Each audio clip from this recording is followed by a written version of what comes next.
بسم اللہ الرحمن الرحیم۔ السلام علیکم ناظرین، جو لوگ میرے چینل پر نئے ہیں میرے چینل کو لائک کریں، سبسکرائب کریں اور بیل آئیکن کے بٹن کو پریس کر دیں تاکہ اس طرح کی مزید اچھی ویڈیو میں ہم آپ سے بار بار ملتے رہیں۔ ابن زیاد کے دربار سے یزید کے دربار تک سفر کے دوران کی مخالفت و واقعات۔ نمبر 1، دوران سفر امام زین العابدین کی حالت۔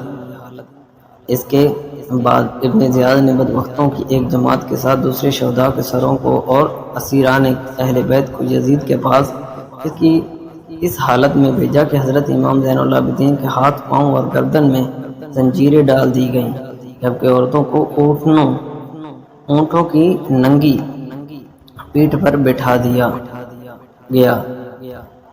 ابن زیاد نے اپنے سپاہیوں کو تاکید کر دی کہ وہ دوسروں کو نیزوں پر چڑھا کر لوگوں کو بتاتے ہوئے جائیں کہ یزید کی مخالفت کرنے والے اس انجام سے دوچار ہوتے ہیں، تاکہ لوگ ڈر کر مخالفت سے باز رہیں۔ نمبر 2، ابن عفیف کی شہادت۔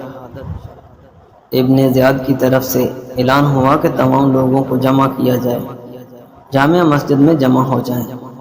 جب لوگ جمع ہو گئے تو ابن زیاد منبر پر چڑھا اور اپنی فاتحہ کامرانی کا اور قتل حسین کے ذکر کے بعد کہا کہ حسین جماعت میں تفرقہ ڈال کر حکومت چھیننا چاہتے تھے۔ اس پر عبداللہ بن عفیف ازدی، جو حضرت علی کے اصحاب میں سے تھے اور اپنی بینائی دونوں آنکھوں سے کھو چکے تھے، اٹھ کھڑے ہوئے اور کہا کہ افسوس ابن زیاد، نبیوں کی اولاد کو قتل کرتے ہو اور صدیقوں جیسی باتیں کرتے ہو۔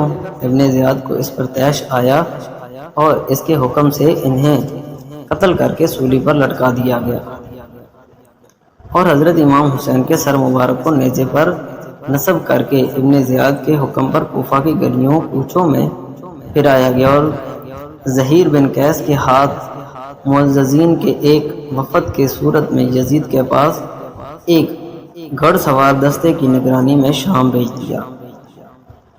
ایک غیبی شہر۔ امام علی مقام کے سر مبارک کو لے جانے والے قافلے کے راستے میں ایک منزل پر ایک گرجا گھر تھا۔ رات گزرنے کے لیے ایک قافلے نے وہاں قیام کیا اور بقول ابن کثیر وہ لوگ آپ کا سر مبارک اپنے پاس ہی رکھ کر شراب پینے لگے کہ اتنے میں پردہ غیب سے ایک آہنی قلم نمودار ہوئی۔ دیوار پر اس نے لکھا، ترجمہ: کیا حسین کو شہید کرنے والے یہ امید لگائے بیٹھے ہیں کہ قیامت کے روز ان کے نانا جان صلی اللہ علیہ وآلہ وسلم کی شفاعت کریں گے؟ بعض روایت میں یہ بھی آیا ہے کہ یہ شعر پہلے ہی سے یہ دیوار پر لکھا ہوا تھا۔ بدبختوں نے یہ دیکھا تو بہت تعجب ہوا، گرجا گھر کے راہب سے پوچھا کہ یہ شعر کس نے لکھا ہے اور کب کا لکھا ہوا ہے؟ راہب نے کہا کہ کس نے لکھا ہے یہ تو مجھے معلوم نہیں، البتہ اتنا جانتا ہوں کہ تمہارے نبی پاک صلی اللہ علیہ وآلہ وسلم کے زمانے سے 500 برس پہلے کا لکھا ہوا ہے۔ عیسائی راہب۔ نمبر 4، عیسائی راہب کا اسلام قبول کرنا۔ جب گرجا گھر میں یہ قافلہ ٹھہرا ہوا تھا، اس گرجا کے راہب نے جو شہیدوں کے دوسروں سروں کو نیزوں پر اور چند عورتوں کو اسیری کی حالت میں دیکھا تو اس کے دل پر بڑا اثر ہوا۔ اس نے یہ حالت دریافت کی۔ جب اس کو سب معلوم ہوا تو وہ سخت حیران ہوا، کہنے لگا کہ تم لوگ بہت برے ہو۔ کیا کوئی اپنے نبی کی اولاد کے ساتھ ایسا سلوک کرتا ہے جیسا تم نے کیا؟ پھر اس راہب نے کہا کہ اگر تم ایک رات کے لیے اپنے نبی کے نواسے کا سر میرے پاس رہنے دو اور مجھے ان عورتوں کی خدمت کا موقع دو تو میں سب کو 10,000 دینار اس کے بدلے میں دوں گا۔ وہ لوگ دولت کے غلام تھے، اس لیے انہوں نے 10,000 دینار کی خاطر رات کو راہب کے پاس پڑاؤ کرنا قبول کر لیا۔ راہب نے اپنا گھر خالی کر دیا۔ پردے دار مقدس بیویوں کو گھر کی 4 دیواری میں ایک صاف کمرہ رات گزارنے کے لیے پیش کیا اور اپنی خدمت پیش کرتے ہوئے کہا کہ کسی بھی چیز کی ضرورت ہو تو مجھے بتائیں، میں مسلمان نہیں ہوں، میرے دل میں تمہارے خاندان کی بڑی عزت ہے۔ راہب نے گرجے کے خادموں سے کہا کہ رات بھر ان مقدس عورتوں کی خدمت کرو، کیونکہ یہ مسلمانوں کے نبی کی بیٹیاں ہیں، اور وہ خود امام علی مقام کا سر مبارک ایک دلے ہوئے صاف تش میں رکھ کر چہرے مبارک کو مقدس زلفوں اور داڑھی مبارک کو جو غبار خون میں اٹھے ہوئے تھے اس کو دھونے لگے۔